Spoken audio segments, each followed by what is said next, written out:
پر ښځو د اسلامي امارت تازه بندیز. په مزار شریف کې روضې ته د ښځو پر ورتګ بندیز اعلان شو. د اسلامي امارت دغه بندیز ته شدید غبرګونونه.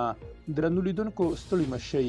د بلخ یو شمېر اوسیدونکي یادونه کوي چې طالبانو مزار شریف کې ښځو ته روضې شریف ته د ننوتو اجازه نه ورکوي. په افغانستان کې د ښځو پر وړاندې د طالبانو لخوا پر ښځو د بندیزونو په دوام تازه د بلخ د مزار شریف ښار یو شمېر ښځې او اوسیدونکي یادونه کوي چې طالبان په دغه ښار کې د روضې شریف یا د حضرت علي رضی الله عنه په نوم نومول شوي مقبرې ته ښځو ته د ننوتلو اجازه نه ورکوي. یا د ښځې دغه شان وایي سره له دې چې حجاب کړي ښځې ځي او مخونه یې پټ وي خو بیا هم د ننوتلو اجازه نه ورکول کیږي.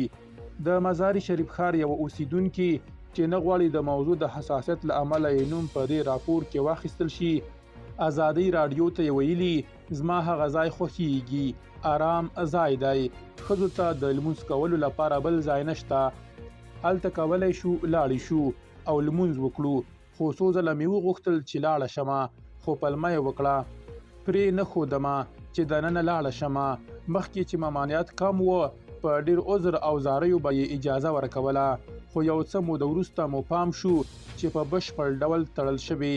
له ساتونکو مو چې پوښتنه وکړه اجازه ده چې لاړې شو، ویل یې نه اجازه نشته.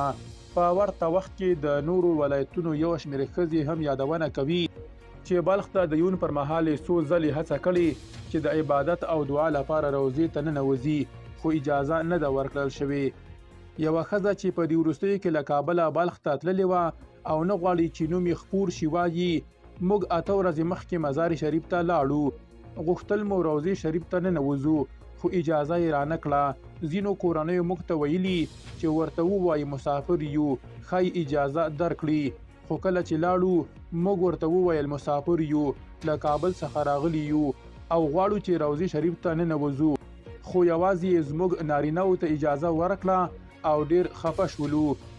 دغه راز یوه بله ښځه چې دا هم په وروستیو کې له تخار څخه بلخ ته ورغلې وه او دا هم نه غواړي نوم یې یاد شي ازادۍ راډیو ته یې ویلي موږ مزار ته لاړو، روضې شریف ته ورغلو خو هغوی اجازه رانه کړه او بله ورځ کابل ته راغلو، هر څومره چې مو عذر او زاري وکړه هغوی روضې ته دننه اجازه رانه کړه، راته یې وویل چې بیرته لاړې شئ. درنو لیدونکو له مالتیا مو مننه.